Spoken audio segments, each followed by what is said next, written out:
नमः सिद्धेभ्यः।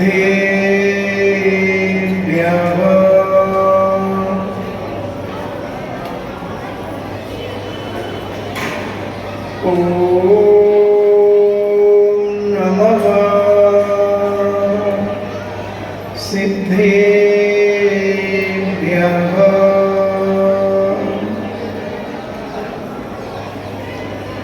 पंच परमेष्टि भगवान की अहिंसामयी वीतराग विश्व धर्म की देवादिदेव 1008 आदि ब्रह्मा आदिश्वर श्री आदिनाथ भगवान की देवादिदेव 1008 चिंतामणि घोर उपसर्ग विजेता श्री पार्श्वनाथ भगवान की देवादिदेव 1008 श्री अभिनंदन नाथ भगवान की देवादिदेव 1008 शासन नायक बाल ब्रह्मचारी भगवान महावीर स्वामी की परम पूजनीय आचार्य श्रोमणि गुरुवर श्री कुंद कुंद महामुनिराज की परम पूजनीय चारित्र चक्रवर्ती श्री शांति सागर जी महाराज की परम पूजनीय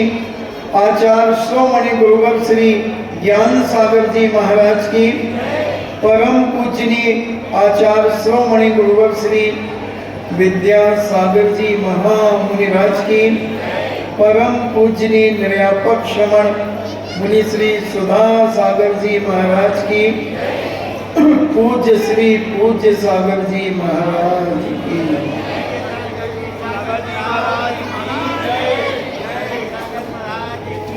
चर्चा चल रही है उन विधियों की कि जो बड़ी तपस्या से प्राप्त होती है और बड़ी विशिष्ट विधियां होती हैं। अपन विगत दिनों से विधियों के बारे में सुन रहे थे, निमित्त विधियों के बारे में अपन ने कल समझने का प्रयास किया। आज प्रज्ञा श्रवण विधि, प्रज्ञा श्रवण ज्ञानवान साधु शुद्ध ज्ञानावरण कर्म के क्षयोपशम से, वीरांतराय कर्म के क्षयोपशम से होने वाले ज्ञान को, ज्ञानी को प्रज्ञा श्रवण विधि उत्पन्न होती है।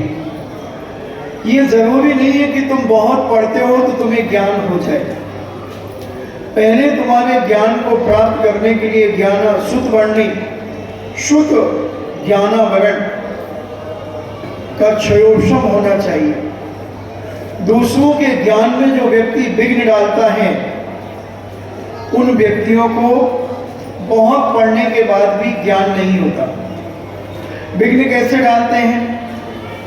धर्म सभा चालू हो गई है, भगवान का अभिषेक चल रहा है, कोई पूजन कर रहा है और हम उनके आगे से निकल जाते हैं।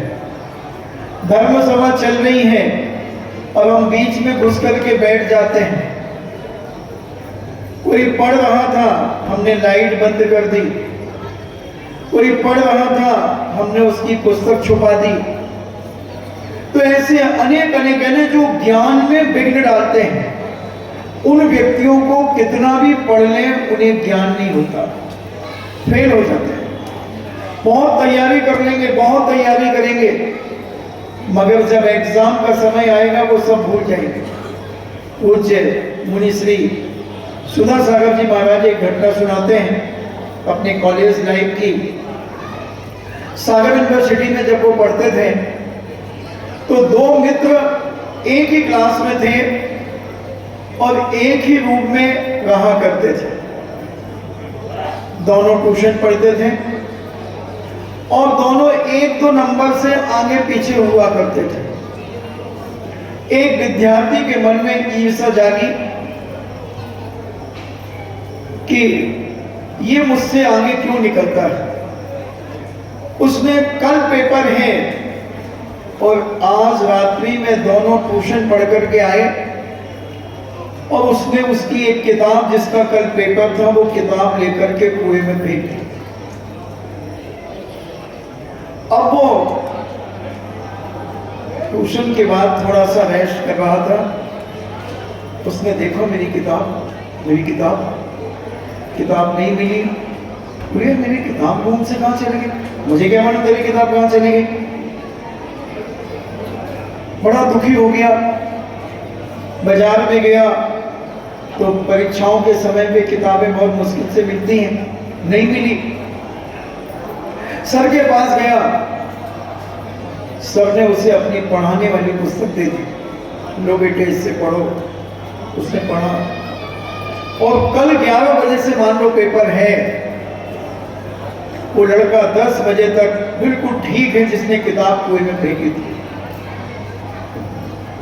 10:30 बजे कॉलेज गया, उसका दिमाग विकृत होने लगा। कॉलेज में चिल्लाने लगा, क्या पढ़ाई के लगेगा, क्या रखा पढ़ने लिखने में, कोई मतलब नहीं पढ़ने से, मगर मैं पेपर दूंगा और मैं मेरिट में आऊंगा। चिल्ला रहा है, पागल जैसे हो गया। टीचर ने उसको कमरे में बंद कर दिया।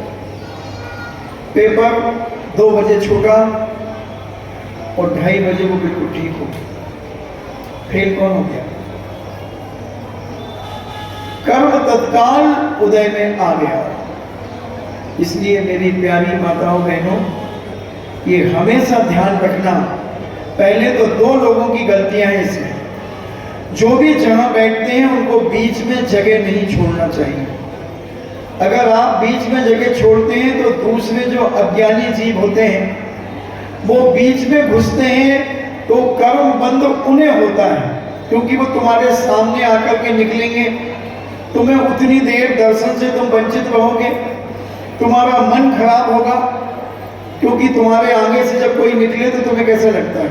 प्रवचन चल रहा हो, एक हल्की सी फीलिंग आती है, उसी समय उस व्यक्ति को तीव्र कर्म का बंधन करता है। और हमारे जैन दर्शन में जो 14 प्रकार के श्रोता कहे, तो उसे भैंसा नाम के श्रोता की उपमा दी गई। जैसे भैंसा होता है और तालाब में पानी पीने जब जाता है तो वो पानी किनारे से नहीं पीता, गाय तो किनारे से पानी पीती है, मगर भैंसा उस पानी में नीचे उतरेगा और पानी मचाता हुआ बीच में जाएगा और बीच में से पानी पीता है। तो वो बेचारी जो महिलाएं या पुरुष बीच में घुसते हैं, तो हमारे जैनाचार्यों ने उन्हें भैंसे की उपमा से विभूषित किया। इसलिए नियम यह होना चाहिए कि आपके सामने कोई जगह नहीं होना चाहिए, तो जो आएगा वो अपने आप पीछे बैठेगा। अगर जगह छोड़ोगी तो वो तो तुम्हें लात मार के भी अंदर घुसेगा। अब उनको रोकने का तरीका है कि उसी समय उनकी टांग पकड़ लो। जैसे हनुमान जी ने पर्वत उठाया था तो ऐसे जो बीच में घुसे उनकी टांग पकड़ करके ऊपर कर दो। जय श्री राम, हो गया काम। और अगर ये नहीं कर सकते तो बिल्कुल व्यवस्थित बैठे, लाइन से बैठे, सम्मान सहित बैठे। तो ये शुद्ध ज्ञानावरण कर्म का जब क्षयोक्षम होता है और इस प्रकार का कार्य करने से आवरण डलता है, यानी ये विघ्न डालते हो, वो आवरण डलता आपके ज्ञान के ऊपर, पर्दा पड़ जाता है, तो आपको ज्ञान नहीं होता। जैसे दर्शनावरणी कर्म के लिए उदाहरण देते हैं कि आप घर से दर्शन करने के लिए निकले और आपको मंदिर का दरवाजा बंद मिला। तो क्यों मिला? क्योंकि आपके दर्शनावरणी कर्म का उदय था, आपके दर्शन के ऊपर आवरण पड़ा हुआ था, इसलिए आपको दर्शन नहीं हुए। ऐसा ही ज्ञान में स्कूलों में बच्चों की किताबें छुपा देते हैं, किताबों के बस्ते के ऊपर बैठ जाते हैं, तो ये सारे के सारे ज्ञान, शुद्ध ज्ञानावरण कर्म का बंद होता है। इसलिए इसका क्षयोक्षम करने के लिए हमें ज्ञान दान देना चाहिए, गरीब बच्चों की फीस देना चाहिए, उन्हें ड्रेस देना चाहिए, अपनी शक्ति अनुसार उनका सहयोग करना चाहिए।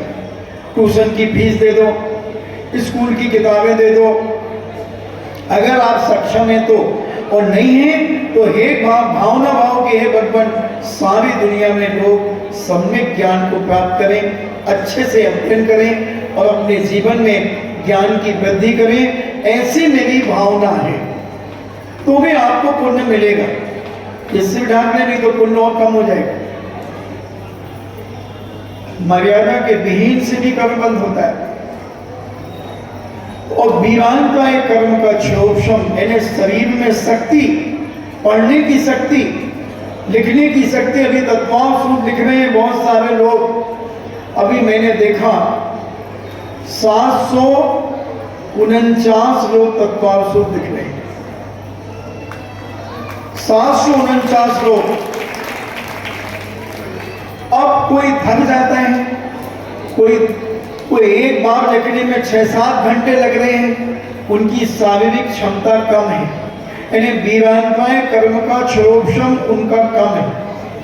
और जिनका वीरांताएं कर्म का क्षोभम अच्छा है, उन्हें 3 घंटे 3.5 घंटे में लिख रहे हैं। शादीशुदा महिला भी लिख रही है 3.5 घंटे में, और एक शादीशुदा महिला 5 घंटे 7 घंटे 8 घंटे में लिख रही है। तो उसका क्षयोपशम, वीरांताएं कर्म का क्षयोपशम उसका कम है। माइकों से आवाज ना करें।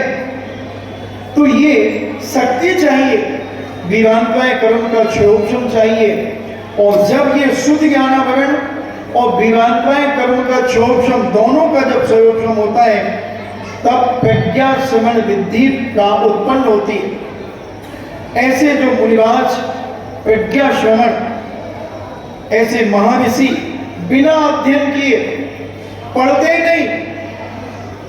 नहीं, जैसे कुंद स्वामी, रिद्धि भले प्राप्त नहीं थी, मगर पूज्यवर 11 साल की उम्र में दीक्षा ले ली।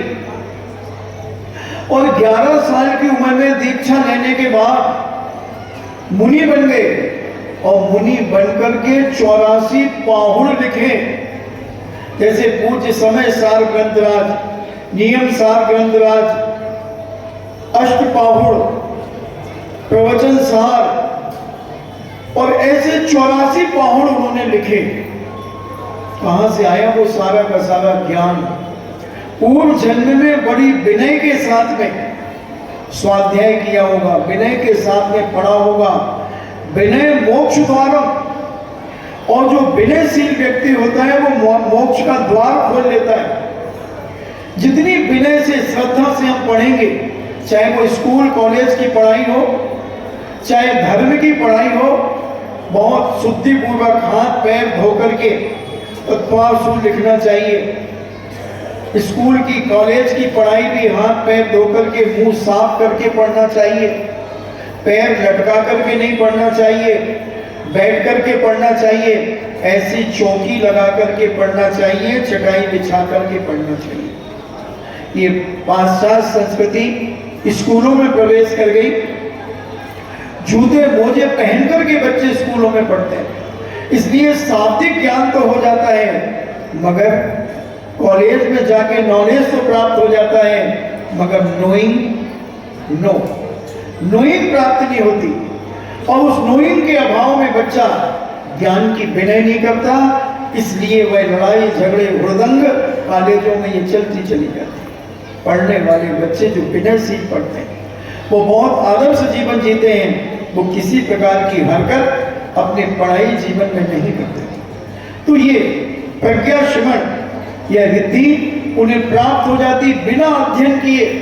ऐसे पूज्य मुनिराज 14 पूर्वों के में विषय की सूक्ष्मता, यानी जो 11 अंग 14 पूर्व होते हैं, उसमें सूक्ष्म से सूक्ष्म विषय की सूक्ष्मता पूर्वक संपूर्ण सुख को जानते हैं, यानी संपूर्ण द्वादशांग को जानते हैं, उनका नियम पूर्वक निरूपण करता है।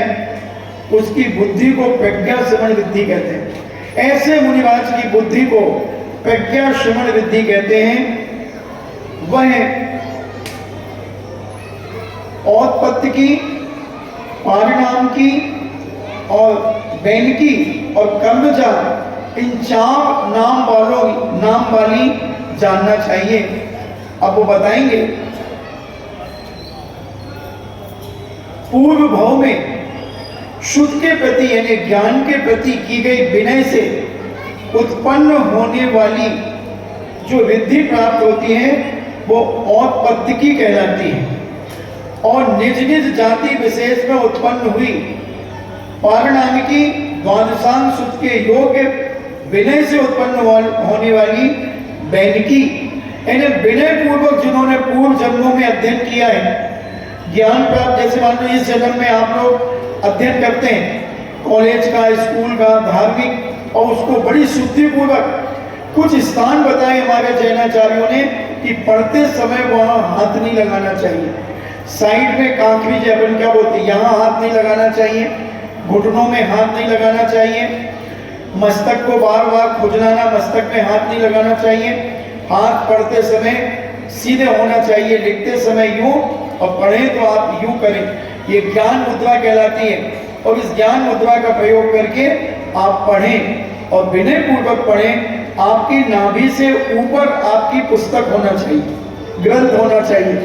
तो ये विनय पूर्वक किया हुआ स्वाध्याय आपके जीवन में अगले भाव में शुद्ध केवली पना भी प्राप्त करा सकता है, यानी 11 अंग 14 पूर्व का ज्ञान करा सकता है और अनेक प्रकार की रिद्धियां सिद्धियां प्राप्त करा सकता है। इसलिए स्कूल का भी अध्ययन करें तो भी बहुत साफ सुथरे तरीके से करें। अब तो मुंह में चिंगम पड़ी है और पेस्ट्री खा रहे हैं, चॉकलेट खा रहे हैं, ब्रेड बिस्कुट खा रहे हैं और पढ़ते जा रहे हैं। ये पढ़ना नहीं है बंधु, ये सब पाखंड है।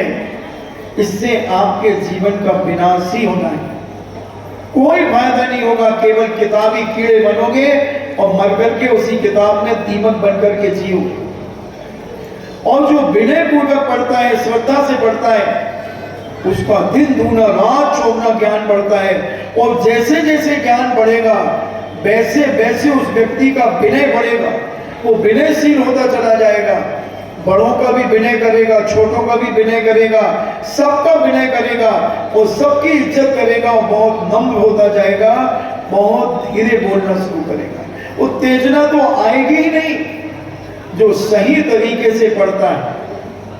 आपने देखा जो बड़े बड़े मजिस्ट्रेट, कलेक्टर किस तरीके से बोलते हैं, कितनी शालीनता से बोलते हैं, क्योंकि उन्होंने पढ़ा है।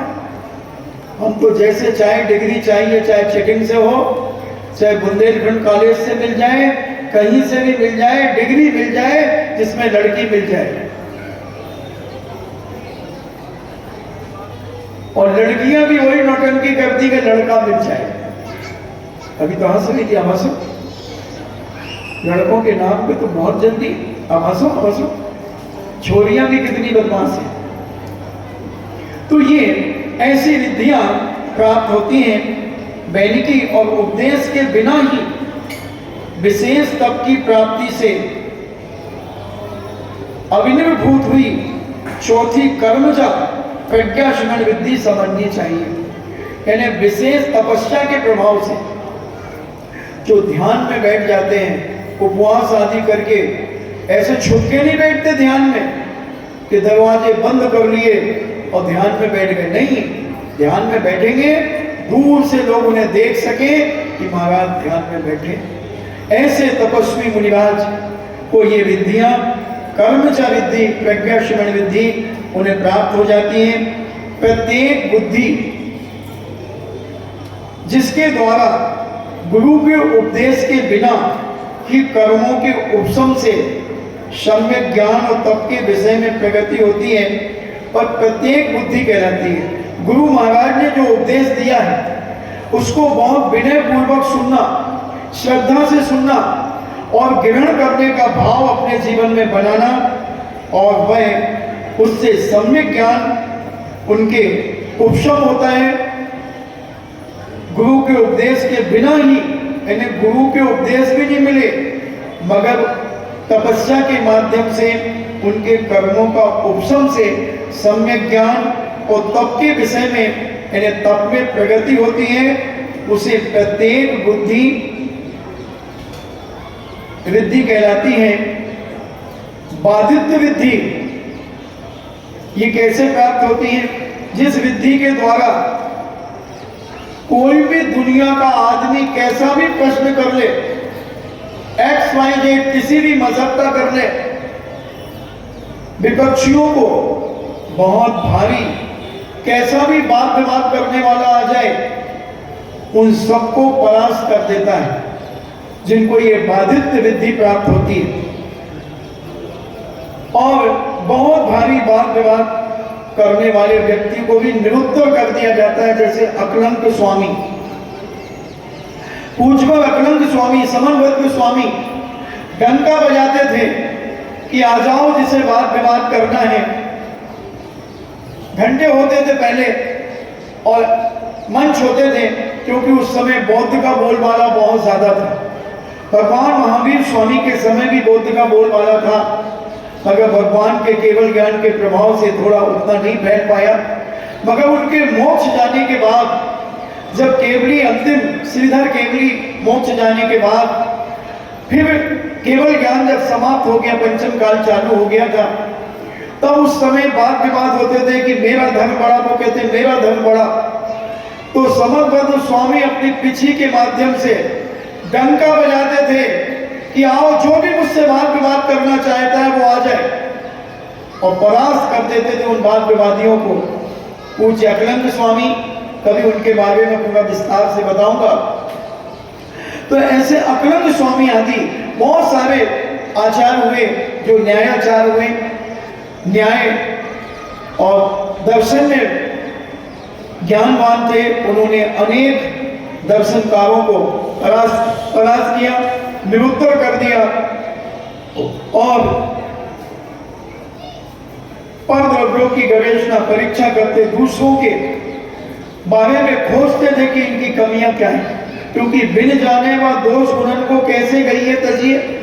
जब तक हमें मालूम नहीं होगा कि इसमें गलती क्या है, तब तक हम उसके बारे में कैसे बताएंगे। तो वो सारी खोज करते रहते थे और दूसरों के दोषों को ढूंढ करके उनके दर्शन में क्या कमी है, ऐसी बुराइयां नहीं ढूंढते थे। उनके ज्ञान, उनके शास्त्रों में, उनके शास्त्र पढ़ते थे और उनके शास्त्रों में कहाँ क्या गलती है उसका निवारण करने के लिए वो तैयार रहते थे। ऐसी बाधित बुद्धि वृद्धि उन्हें प्राप्त होती थी।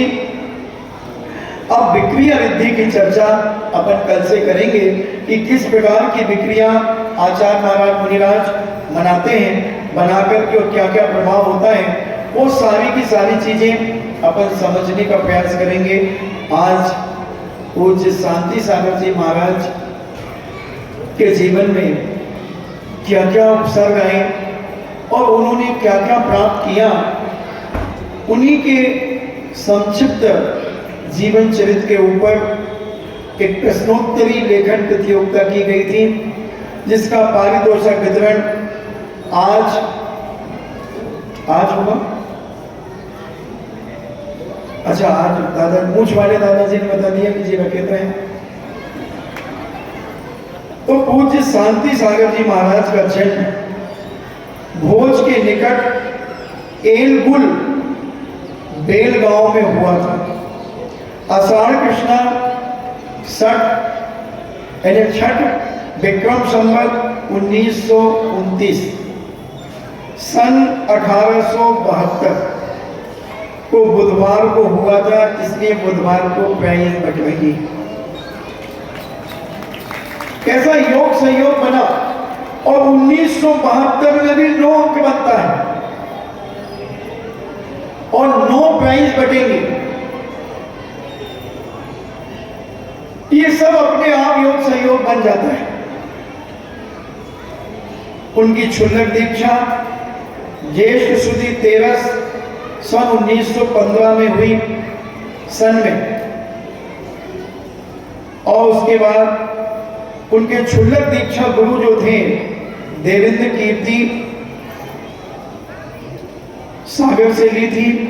मुनि दीक्षा प्रथम महायुद्ध के पश्चात सन 1919 में समदौड़ी और दीक्षा देने वाले देवेंद्र कीर्ति महाराज आचार्य पद 52 वर्ष की आयु में मिला 1922 में। मुनि जीवन उनका 35 साल रहा। और 35 साल मुनि दीक्षा के समय में 35,000 मील उन्होंने विहार किया। 35,000 मील, एक मील होता है 1760 गज का, यानी लगभग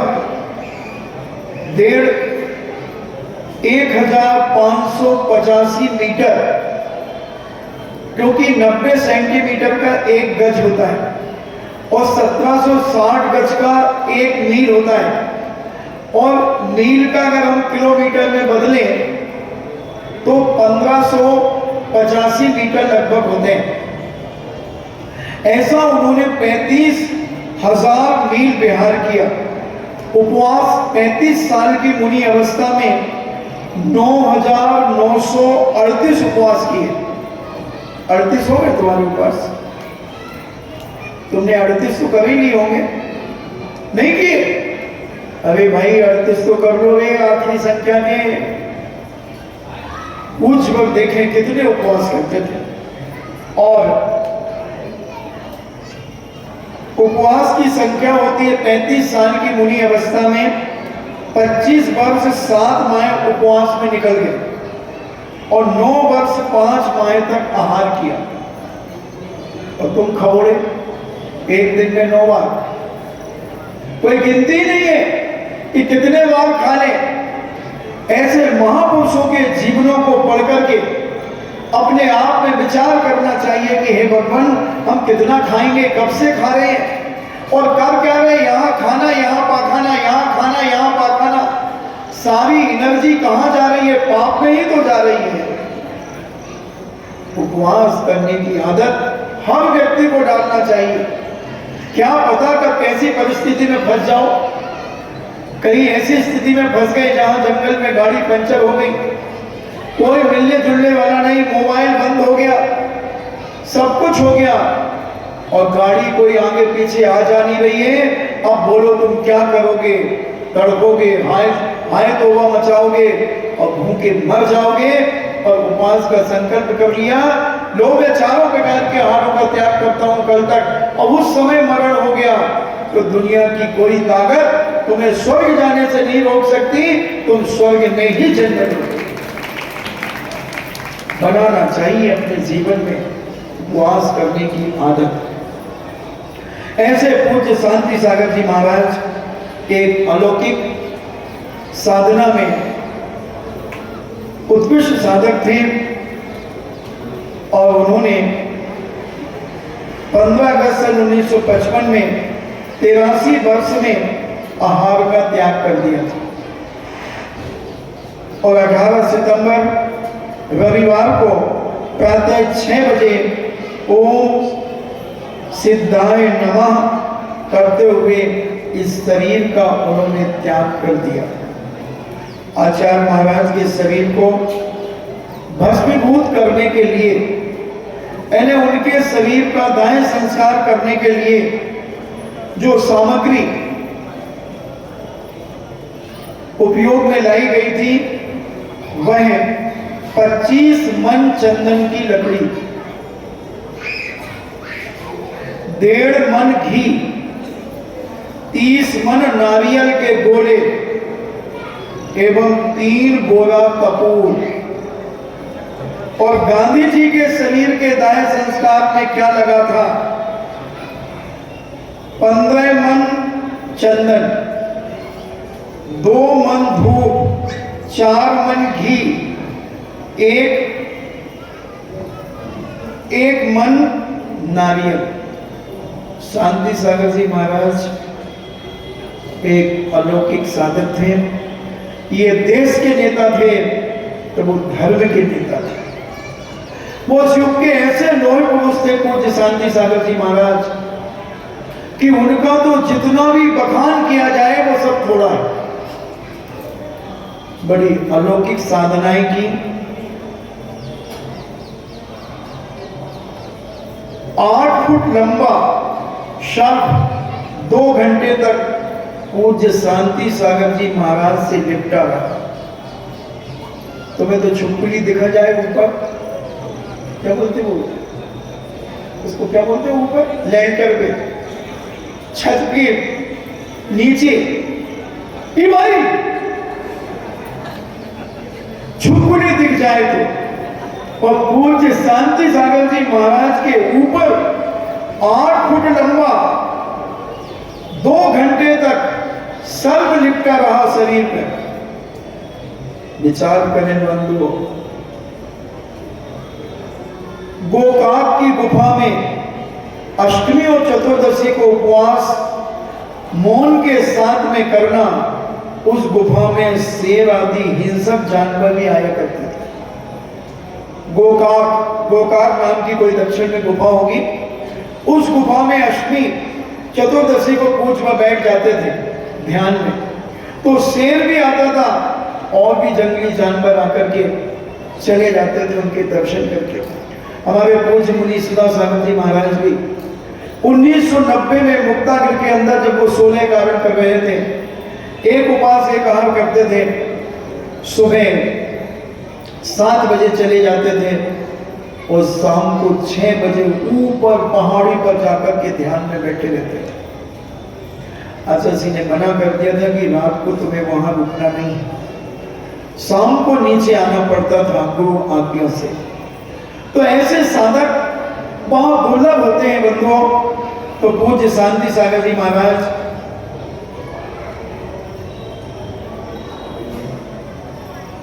आषाढ़ बदी अष्टमी को समडोली में संध्या के समय ध्यान में बैठे, 9वीं तक नहीं उठे, 10 बजे तक नहीं उठे, तो दरवाजा फाड़ दिया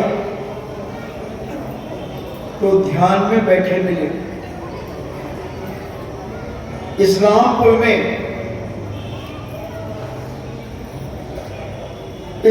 में मुस्लिम अधिकारी ने रोड पर आने पर आपत्ति दिखाई कि दिगंबर मुनि रोड के ऊपर विहार नहीं करेंगे। तब थोड़े ही समय में 10,000 लोग इकट्ठे हो गए। तब वह अधिकारी वहां से भाग गया। मुक्तागिरी के पर्वत पर शेर आया करता था। श्रवण बेलगोला में भी यात्रा पर जब उज्जवल थे, उस समय भी मुझे कई जगह शेर मिला। सोनागिर में भी शेर आया करता था। तो ऐसे अनेक बार पूज्य शांति सागर जी महाराज के पास सिंह और भी जानवर आया करते थे, मगर उनकी साधना से प्रभावित होकर चले जाया करते थे। हमें विचार करना है कि ऐसे महापुरुष शांति सागर जी महाराज इतने साधक थे, अनेक प्रकार की विधियां लिया करते थे, अनेक प्रकार की। एक बार उन्होंने विधि ले ली कि जो मिट्टी के बर्तनों से मुझे पड़गाएगा, और पहले तो चांदी और सोने के बर्तनों से पड़गाते थे। 7 दिन हो गए, पूजवा रोज आहार के लिए निकलते और विधि नहीं मिलती, लौट करके आ जाते। अचानक एक महिला के मन में आया कि आज मिट्टी का कलश लेकर के पड़गाती हूं, और उन्होंने मिट्टी का कलश लेकर के पड़गाया। उज्जवल की विधि मिल गई। हमने पहले बताया था कि कड़कड़ाती ठंड में गीले कपड़े पहनकर जो पड़गाएगा उससे आहार ग्रहण करेगा। अनेक अनेक प्रकार की कठोर विधियां लेकर पूजवर ने अपनी साधना का अभ्यास किया और 35 दिन की संलेखना पूर्वक इस शरीर का, देह का त्याग किया। पूरी जानकारी अगर इनके बारे में लेना, हमने तो एक बहुत छोटी सी महायोगी श्रवण एक पुस्तक पर प्रतियोगिता कराई थी। एक सुमेर चंद जी दिवाकर सिवनी के हुए हैं, उन्होंने चारित्र चक्रवर्ती एक इतनी मोटी पुस्तक लिखी, करीब 600-700 पेज की पुस्तक है। उसमें उज्जवल का पूरा जीवन चरित्र है और महापुरुषों के जीवन चरित्र पढ़ करके हमें वही पुण्य का बंध होता है जो प्रथमानियों के ग्रंथ पढ़ करके होता है। प्रथमानी योग के ग्रंथ कौन से कहलाते हैं? जिसमें 24 तीर्थंकरों का वर्णन होता है, महापुरुषों के जीवन चरित्र का वर्णन होता है, वही प्रथमान 63 साल का महापुरुषों के जीवन चरित्र का वर्णन होता है, वह प्रथमानी योग के ग्रंथ कहलाते हैं। तो पंच परमेश्वरी, आचार्य परमेश्वरी आदि इनके जीवन चरित्र को पढ़ करके भी हमें अनेक प्रकार की प्रेरणाएं मिलती हैं। उनके वैराग्य के कारण हमें समझ में आते हैं और उससे हमारा आत्मबल बढ़ता है। जो व्यक्ति एक उपवास नहीं कर पाता और जब ऐसे महापुरुषों के उपवास के बारे में सुनते हैं, कैसे स्वयं निष्पीड़ित व्रत किए, क्या होता है स्वयं निष्पीड़ित व्रत?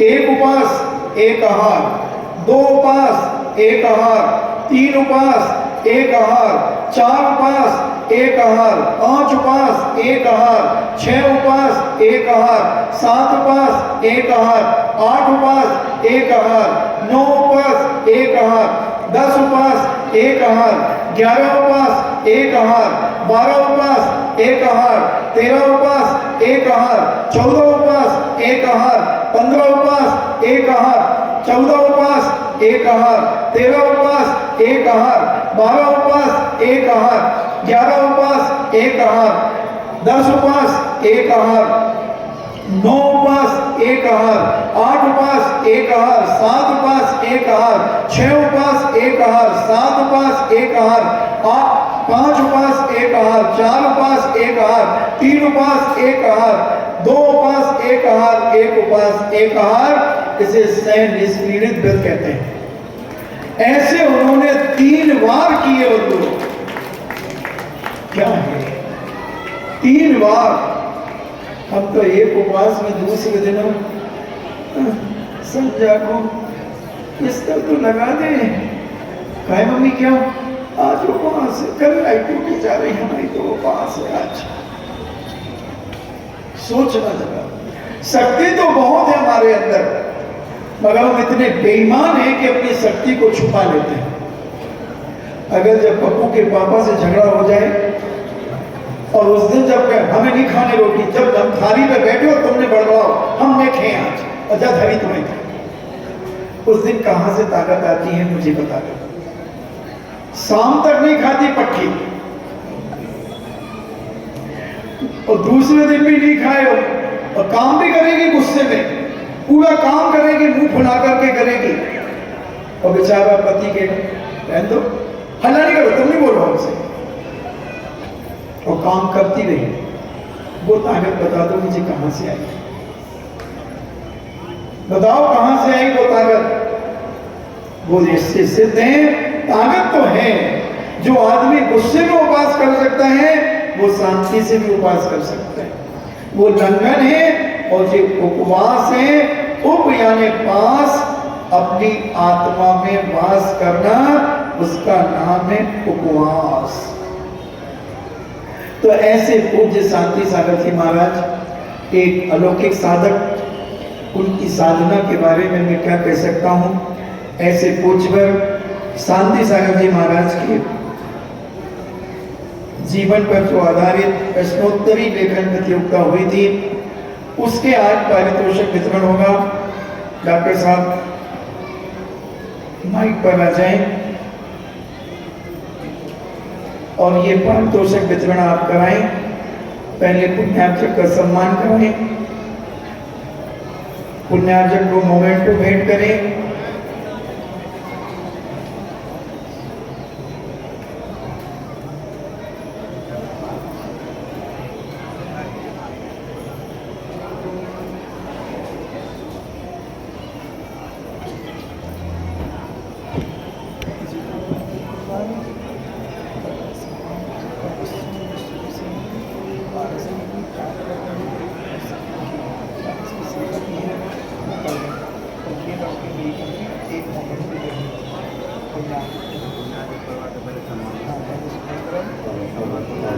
Terima kasih.